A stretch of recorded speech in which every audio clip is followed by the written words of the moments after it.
Good morning, and it is Monday, and it is April 1st, so I have a couple things I want to say real quick.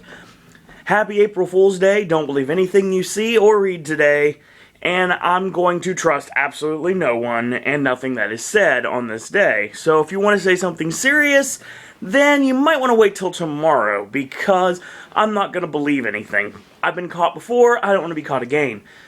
And on top of that, I'm going to wish my mom a happy birthday. Yeah, I already said it on Facebook at midnight this morning. And I wanted to again say happy birthday to you, Mom. You are now in South Carolina, working for the next 3 weeks, if not longer. So, have a happy birthday, and hopefully your day is great. Now, last night, oh my God. Well, first off, The Apprentice apparently has not had the greatest ratings this season. So, NBC decided they want to put The Voice in at 9 and do Celebrity Apprentice at 10. Now, you would probably think that Celebrity Apprentice would run 10 to 12. However, because of the flailing ratings, Celebrity Apprentice has dropped to an hour. I don't know if this is a permanent change or if this is just for the time being. I want to show you something. Look at the darkness. Yay, I'm back. Alright. Oh, incidentally, that's going to be another thing I'm going to start doing now. If I have to, like, scratch my nose or something, you're basically going to see the house. Because I don't want to scratch my nose on camera because it looks weird. So I'll just weirdly cut away like this. Look, it's the door. Look at the doorway. Now, because of the flailing ratings that dropped to an hour, I don't know if this is a permanent move or this is just a move for the time being. However, if it is, then there's a lot of things that are going to change. Number one, first off, there will be no recap about going back to the charity and giving the check. There's not enough time. Two, you basically only can focus on one team, actually, and you can never have the advisors actually come visit because there's no time. 3, you can't really see any drama or turmoil because there's no time. Basically, you're killing Celebrity Apprentice by dropping it to an hour. Even though, back in the day, it was an hour, and then they changed it up and made it into 2 hours. So, obviously, there's a couple of tasks that need to be dragged out a little bit longer. Last night may not have been one of them, but there might have been something more to finding out exactly why the person that got fired rightfully got fired than what we saw on the video. So, basically, last night, we did not get, like I said, the project manager from last week giving the check to their charity. Oh no. We started off pretty much immediately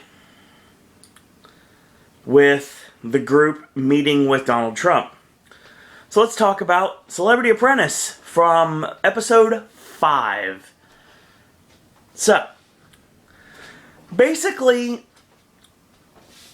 pretty much everyone is hinging everything on the boardroom. And if you have an hour, you have to have at least 30 minutes in the boardroom. And you have an hour-long episode, that means you only have 30 minutes to put over your task. That means put over the preparation for the task, put over the problems that come out from the task, and put over the task in general. This is not enough time. Give it an hour and a half, that'd be fine, but I mean, there's almost no time. I mean, by the time we got halfway through, I was like, here's 30 minutes left. We're going home soon. So, that's not good. I don't like that anyway. Now, basically,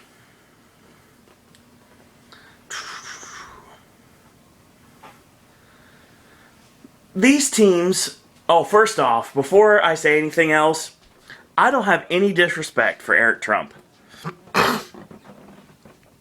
I don't. I don't disrespect what he's done. If I really don't even know what he's done, all I know he's a Trump. And he is one of the creepiest men I've ever seen in my entire life. And dude looks like a real-life Patrick Bateman. I mean, not Not gonna lie. I'm not accusing him of anything. I'm just saying he just looks like, there's something more than meets the eye to him. And he kind of creeps me out, I'm not gonna lie. And I like Don Jr. Don Jr.'s fun. He reminds me of Shane McMahon, actually. And it works really well. And I love Ivanka. Ivanka is absolutely beautiful and extremely intelligent. So I enjoy seeing her at any chance I get. And the fact that she is inducting Donald into the WWE Hall of Fame on Saturday night makes me even more happy because I get to see Ivanka at WrestleMania. So that's going to be really cool. So, basically we start the show off right away in front of the Trump Tower Globe, which of course he commissioned, and it's one of the bright points in New York, something that actually people come and visit at all times. Now, paintings are 2D, and sculptures are 3D, and there's two types of art, and they're going to be selling the three-dimensional types of art. Now, before this happens, before we go any further, he makes the comment that each team will form a gallery, and they'll sell art that they can make to anybody just to raise money for charity, obviously, and the winning project manager wins, as usual. So, Power's down a member, right? In Trump's infinite wisdom, he asks Power who they want from Plan B. And of course, immediately they say they want Trace. Donald gives them Trace. Yes, the person that handpicked Plan B is being taken off the team. That's interesting strategy. And Trace is none too happy with this decision. Lil Jon is picked as the project manager, and Lisa Rinna steps up for Plan B. So we've got our teams. So they head to the art store after Trace is brooding a little bit, and he pretty much broods this whole episode. And actually that comes into effect later on. Trace is just really upset with being switched teams because of the fact that he handpicked the team to be dominant, and that's exactly what they've been so far.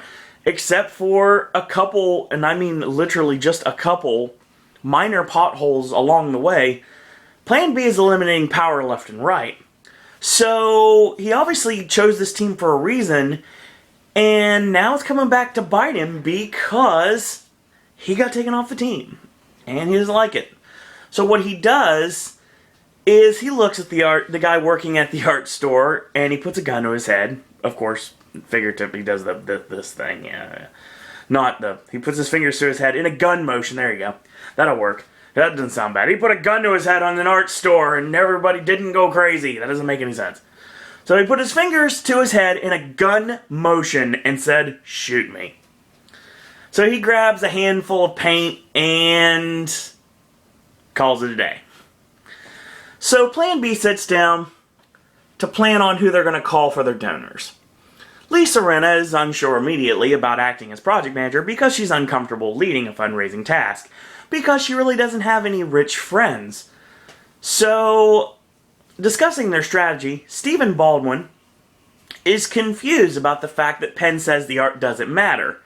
It's all about the money you raise. You can throw 15 pieces of whatever down and just get people to donate like 30 grand a piece, and done your party right there. But Steven, in his douchebag manner, decides he has to say, the art does matter to me. So I'm calling in some friends that are art dealers to actually buy this stuff and appraise this stuff. And Steven's just a toolbox, straight up. I mean, they're saying a lot of things about how Alec was kind of hard to deal with in the Baldwin family. He was the worst of the bunch. No, not at all. Stephen Baldwin is the worst of the bunch, and he's just a goof in every sense of the word. So Stephen goes to make phone calls and tries to make money off these proposed art dealers and people he doesn't know that obviously aren't his brother Alec, who could bring in a lot of money, but he still hasn't tapped into that reservoir yet, because obviously he's not PM, so he doesn't care. Now, both Penn and Mary Lou are not really buying the fact that Stephen really knows any of these people or really talks to these people, because Stephen Baldwin, by and large, is not a big celebrity. I mean, dude admired him, so how much could he contribute to this world? Seriously, I mean, know what he's done, I get this, his pedigree is pretty extensive, but it's also rather unimpressive, so yeah, there's always that. So Gary's not going to bring in much money either, but obviously Gary Busey is funny and entertaining, so obviously we're going to keep him on the show, so that's all that matters. So Lisa's kind of upset the other team got Trace, because everybody knows Trace is the one who's got all the connections, the money, you know, T-Bone Pickett and basically all the country music superstars in the world that have billions of dollars. I mean, he's got all those connections now, so what do they got? They got Penn Jillette, because Penn Jillette's awesome, and he knows how to raise money. He's got a lot of friends, he got a lot of money, but this isn't really mentioned word for word. It's actually just kind of assumed.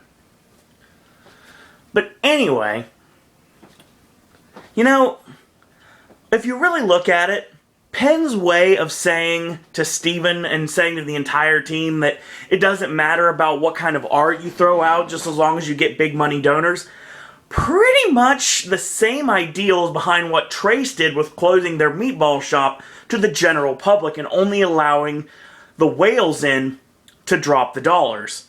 So, I mean, it made sense for Trace because Trace won. So, I think it would make sense for Penn too. However, people don't know how to shut down Stephen Baldwin, and they pretty much just gave to him. So, over in Power, Little John is working hard to make sure that a big check goes to his charity, the American Diabetes Association. So Dennis Rodman sucks at making 3D art, and he just says it himself. So what he does is, he calls in some favors and he brings in some sports memorabilia to sell, and he wants to dress it up in true Dennis Rodman crazy-like fashion. So Lisa is over on Plan B working hard to raise funds and really impresses Penn in the process. Gary rolls up his sleeves to work with some clay. He tells Lisa, our Buseyism for this show, art is only the search, it's not the final form. Okay. Alright, Gary, whatever. So, Gary creates the absolute ugliest sculpture known to man, and he calls it Lightning Strikes Mr. Hangbrain. So, who knows what's going to happen with there. So, Piers walks in to check on Power, of course, because we have to focus on one team. We only have an hour, and you obviously got to focus on Omarosa due to the fact that there's so much heat there. And this is partially what this is about, getting rid of her one way or another. Pierce tells Little John that Omarosa will undoubtedly raise the least amount of money, and she'll lie about it. So, basically, it's smart to put Brandy in charge of the accounting and not Omarosa, because Omarosa, of course, last time she was in charge of the money, she messed up something fierce. So, needless to say, she shouldn't touch money anymore. And they realize that, and the error of their ways, so Brandy is the one who took charge of the money this time around. So, Pierce comes up to Omarosa, and basically they jaw back and forth for a bit. Now, on the day of the show, it becomes clear that the celebrities absolutely forgot what 3D art is, because most are pretty 2D, and paintings and stuff, as Donald mentioned. Should have done some more sculptures. So, the no sculptures. I mean, I guess the closest thing to a sculpture is Lightning Strikes Mr. Hangbrain. Because technically, even though it is rather infantile and creepy looking, it's still technically made out of clay. So, technically, it was still a sculpture. So, props to Gary Busey for actually taking the task literally and not figuratively. So, basically, Trace brings in a lot of rich people, as usual, brings in a lot of money just to make sure he's not the bottom of the pile. Even though the fact that he immediately becomes the MVP of Power due to the fact that he's Trace Adkins and he can raise money.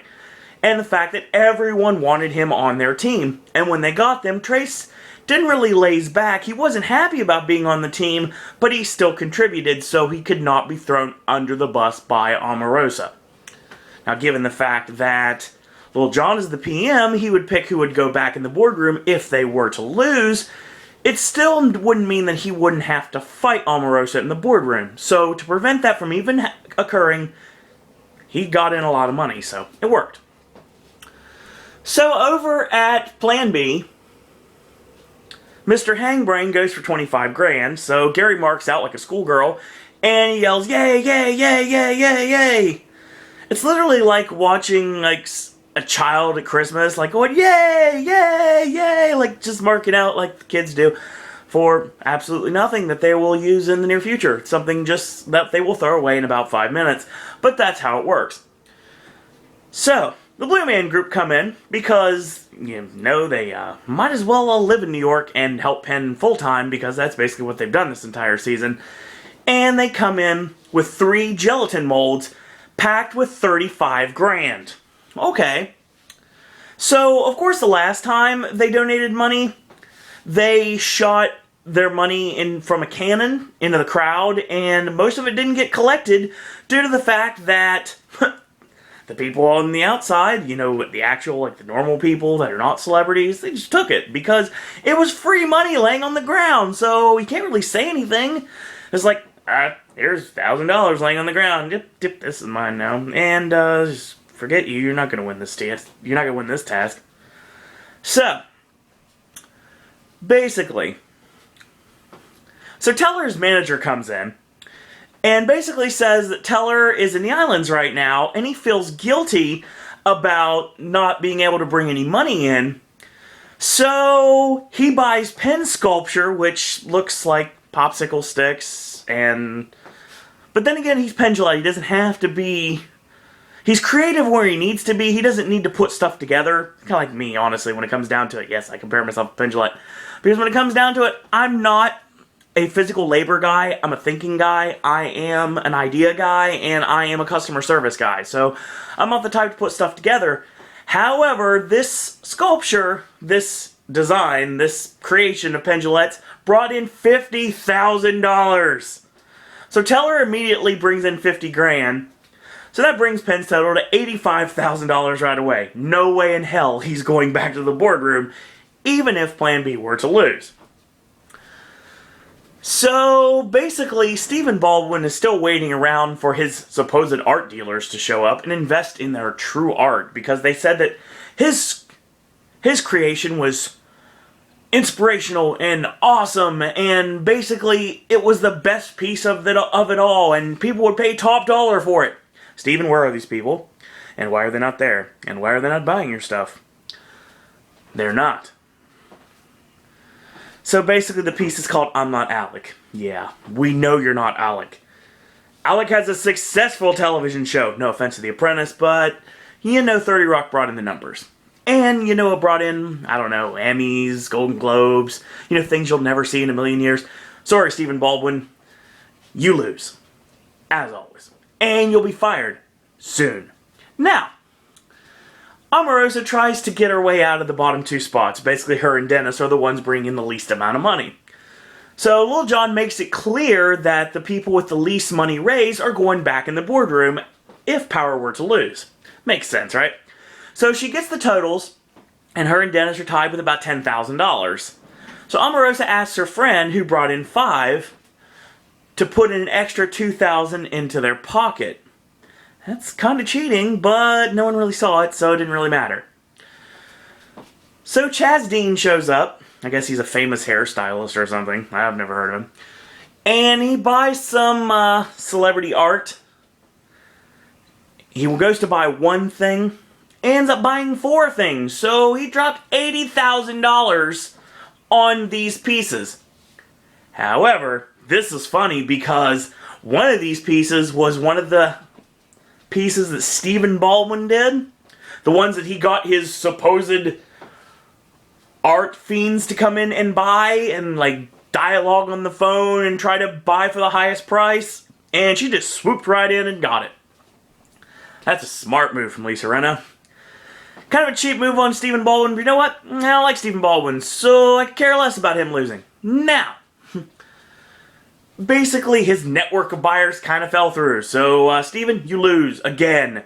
If you want to do anything, be PM. If you want to be PM, then maybe, just maybe, you can get some money for your charity, or your mom's charity, which you already have, but you want to get more? You gotta step up, sir. You gotta step up and stop being a punk. Now, in the boardroom, which we're already at already, because, like I said, we only have an hour, so obviously you have to go further. Lisa says her superstar, Penn Jillette, duh, Honestly, he brought in the most money thanks to Teller and the Blue Man Group. Steven brought in $5,000. And, well, they said $5. I mean, it could be $5. I mean, who knows? Stephen Baldwin, I don't know why he'd even bring in $5. That's someone that bought 5 copies of Biodome from the 99-cent bin at Walmart. Anyway. So, Steven admits to holding back once again on this task. Because he's not asking his brother. Of course, you need to ask Alec. You need to ask Alec. And even Trump calls him out on it again and says, you need to ask Alec for some money. And he's like, nah, this isn't my task. I don't care. He hasn't asked Alec yet. He's already been PM once. It makes no sense whatsoever. So ask Alec Baldwin for money if you want to stay on the show. If not, you're pretty much just choreographing your exit from the show. And that's exactly what's going to happen. So Rodman looks at him and goes, $5,000? He's still on the show? And laughs to himself. And we all laugh with you, Dennis. We all laugh with you. So, there's a little bit of confusion, thanks to Stephen Baldwin and his incessant whining, about whether the money belongs to the person who created the art or the person who brought in the contact who bought it. Now, this also brings up Gary, who, one of his pieces went in the Chaz Dean group, just like the Stephen Baldwin piece did. So Gary says, I raised this money. However, he didn't raise the money because the money went to Lisa Rinna because Chaz Dean was one of her donators in this case. So Gary was a little bit peeved about that. He's like, I brought in $20,000. And I'm like, no, you didn't, Gary. You didn't bring in a dime due to the fact that your piece sold to someone else's dealer. So sorry about that, sir. But you'll stay because you're Gary Busey and you're good for television ratings. Now, basically, not Lisa Rinna, it was Mary Lou. It's been a long day, sorry. But because it was Mary Lou's contact, she gets the money. Rodman distracts everyone just yelling that Gary Busey's funny. Yes, he's definitely funny. And we all know this, Dennis. We all know this. So Trace just flat out lies, says, I don't have a preference of what team I'm on. But, of course, he's basically being told after numerous times that, yes, he'd much rather be on Plan B, because that was the team he personally handpicked, so he wants to be on the team that's winning at this point. So Omarosa thinks the team does well. So Dennis made $10,000, and Omarosa would have tied that, but there was that $2,000 that kind of came out of her pocket, which is cheating, which Don Jr. even called her out on it on Twitter, called her out on it to Eric on Twitter, and I guess no one saw it, so that was even the response on why the $2,000 counted. Because otherwise they would have been totally tied, because the $2,000 put her over Dennis. But it was all for nothing, but I'll get to that in a minute. So, she's still in the bottom two, with Dennis. Even without Trace, Lisa's team still wins. They go upstairs, Pensford's on the television, and we got power in the boardroom yet again. Omarosa says Lil Jon should be fired, due to the fact he is the project manager after all. So Dennis and Lil Jon have a nice laugh at that expense. So Piers jumps on the band, he jumps on Omarosa right away, saying, he was right, and now watch the scorpion sting. So Lil Jon really doesn't care about Omarosa, and he's not afraid to bring her back into the boardroom, as we shall soon find out. Dennis Rodman is here to fight. He's not here to party. He's absolutely sober. He's here to work. He's here to win money for his charity. He actually gives a damn this time. He donated his signed bat to the team just to boost their total. Pierce backs him up immediately, saying he brought some very valuable art to the gallery, but it should have went for a whole lot more, because it was worth a whole lot more than anything either of the two teams put down in the long run, due to the fact it was a signed Derek Jeter bat, so obviously it's going to be worth some money to some collectors. So Donald asks Trace, who is completely dead silent this whole time, who he would fire. Trace says he would let them go at it for a few more minutes. Brandy says, let's fire Omarosa. Lil Jon brings back Dennis and Omarosa. Finally, she's back in the boardroom. After 2 weeks of Latoya and Claudia Jordan being scared, quote unquote, of her and fighting her in the boardroom, and they still got fired anyway, when it comes down to it, Lil Jon is the person that brings her back to the boardroom where she belongs, and has belonged for the last 3 weeks of the show. Now, Dennis tells Omarosa in the lobby it's going to be a fight. In the boardroom, Donald asks Pierce for his input, and of course Eric stays silent. And of course he just sits there and creepily stares at you. Eric Trump is a scary individual. That's all I have to say. So little John stands up for Dennis in the boardroom when they get back. He says he's the harder worker, and going forward, he'd much rather have Dennis on his team. Omarosa proclaims that she's still here, and Dennis tries to talk, but Omarosa yells over him, and really nothing is gotten from that. Trump silences them both. Donald tells Omarosa Dennis has a great story of redemption. And he thanks Omarosa for helping make him a star, of course. And, of course, the ratings for The Apprentice, because she's pretty much the reason why everybody watched. And on that note, finally, Omarosa, you're fired. And it was awesome! I was so happy, oh my god. Now, we're going to have a real fight on our hands. Because you have two teams that do not have any weak links. You really don't. I don't see a weak link on either team. Well, I'll take that back. Now, I don't think there's much of a weak link on Power at this point. There's really nobody at all. I mean, the only person that's the weakest on Power is Dennis Rodman. And I once again think he's going to get fired soon. And the person that's the weakest link on Plan B is just Stephen Baldwin, because he's a whiny punk most of the time. And you know, I can't wait to see him get fired. The problem is, as this episode ends, the problem is, next week, spoiler alert, if you don't want to know the rest of Celebrity Apprentice for next week, spoiler alert. Now, Melania is Donald's wife. And apparently she has a new line of products she's going to promote. So the next week's episode, which is on WrestleMania Sunday, is going to be about promoting those products. And I'm actually going to read you verbatim the synopsis for this upcoming episode. Talk amongst yourselves. I'll give you a topic. Celebrity Apprentice, because that's what we're talking about today. Oh, incidentally, real quick, I do want to talk about the fact that Dr. Jimmy did post his Halloween Horror Nights All Secrets Revealed for 23 today. And you know what? On Wednesday or Thursday, one of those 2 days, I'm going to talk about Halloween Horror Nights. So keep tuned for that. So we're going to talk Halloween Horror Nights and Halloween Horror Nights speculation. I also want to mention what was also said by another person on on YouTube as well. So we're going to talk about Psycho Massacre Films, I believe. He also did a speculation as well. And even though it was speculation, it was all a work. He said it was a work. He was like, or is it? So who knows what's coming to HHN 23. But we're going to talk about that later. Now, let's talk about this episode. This episode is called, How Do You Spell Melania? The celebrities must create a product display and advertorial campaign to highlight the Melania skincare line. Your PMs for this episode? Yes, finally, two people will step up. One, a person who's got everything to gain, and that is Dennis Rodman. Dennis Rodman is actually going to be your PM for Power this week. And the PM for Plan B, Penn Jillette. So Penn and Dennis will go at it one-on-one to determine who is going to get someone from their team fired, if not them. Now here's the thing. Two things. Number one, more spoiler alert. According to all the rumors and all the reports and all the websites and all the message boards that have been following Twitter since Celebrity Apprentice started filming last October, there's two things that could possibly happen on this episode that I don't know if they will or not.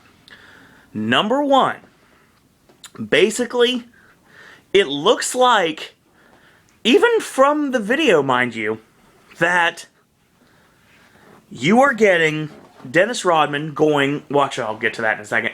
You are going to get somebody who's going to say the wrong thing about Trump's wife, and he or she is getting axed. I'm pretty sure, I don't know this for a fact, but I'm going to go out on a limb and say that person is somebody that doesn't know how to keep his mouth shut. And the one person that comes to mind right away is Stephen Baldwin. I think Stephen Baldwin is going to be fired because of disrespecting the boss's wife. I'm pretty sure that's actually going to happen. And 2, from what the spoilers tell us, Dennis Rodman goes longer than he did last season. And last season, he was on the Celebrity Apprentice. He was out at 5. So, to go out at 6, it's still a possibility. So, maybe Dennis gets fired this week. It's possible. I think Stephen Baldwin pretty much will get fired this week. There may be 2 firings. I don't know at this point.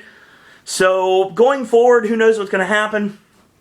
And I'm going to be happy to see my boy, my pick to win Celebrity Apprentice this year, Penn Jillette, as a PM for the first time this season. So, that's my Celebrity Apprentice thoughts. Ding dong, the witch is gone. And I said it on Twitter and I meant it. I'm so happy Omarosa is gone. Don't know what this is going to do for ratings, but you still got Gary Busey to look at, so there you go. Now, it's starting to heat up, and we're starting to get a lot more interesting. We're having a lot more interesting tasks now because there's not much drama and everyone going to want to win for their charity. And once you get rid of Stephen Baldwin, basically, we don't have any drama. So, it's going to be interesting to see what happens from now on. So once again, I want to thank you guys for watching. And I am going, of course, to talk Monday Night Raw, the go-home edition of Monday Night Raw for WrestleMania. And I'm going to talk that on tomorrow's show. On Tuesday, long day. On Wednesday or Thursday, I haven't quite decided yet, we're going to be talking about Dr. Jimmy's Halloween Horror Nights 23 All Secrets Revealed video, as well as Psycho Massacre Films reveal video that he said was a work, or is it? We're going to talk about those as well. So a lot of Halloween Horror Nights content coming in the near future. Of course, Friday we're going to talk TNA Impact. Saturday is kind of up in the air because SmackDown this week is going to be not recorded live. So if there's any matches, I'm going to comment about them. But if not, might not be able to do a SmackDown video this week. So we'll keep tuned on that. And it looks like AJ's weekend movie reviews this week will be Evil Dead, Temptation, and Room 237. So that's going to be what we're going to look at. And Friday, of course, we're going to watch Evil Dead and Jurassic Park to get those taken care of. So that's pretty much what's going to happen. And then Sunday is the granddaddy of them all, WrestleMania. That's right, WrestleMania 29, live from MetLife Stadium. And it's going to be incredible. And I'll be at Will's house, and we're going to talk WrestleMania before the show starts. There may be some special guests, there may not. We don't know yet. I'm not exactly sure, but we're going to have an absolute blasty blast of a time. And it's going to be the first of many times in 2013. Me and Will are going to have an awesome time that does not involve B-dubs, even though some of it will involve B-dubs, because, of course, like I said, December will reveal Reunion 2013 and Will going with me, and it's going to be amazing. But we'll talk about that in the near future. We'll talk more Halloween Horror Nights. We're going to talk about more of the 8 parks in one day coming into September. So there's a lot of content still to come. And oh, by the way, once again, thank you guys for watching. All the views are getting great. I mean, up to almost 3,500 views. Like I said, I've only been doing this since not even the middle of January. So that's pretty good. Now, more subscribers, guys. Honestly, just click that subscribe button and watch these videos that are done on an iPod Touch. Completely different, completely raw, completely, well, I can't say uncensored because obviously they're not. But, I know it looks different. I know you don't like looking above like this and you much rather look like this. But it's not that easy to do that. But I will try sometime soon and be able to shoot those videos. So I flipped it for you. Literally, I flipped the script with doing these today. So, I'm going to get off here once again. Thank you guys for watching. Do subscribe. Do tell your friends to do just the same. Once again, happy April Fool's Day to everyone and a happy birthday to my mom. And until tomorrow, that's all I got to say about that.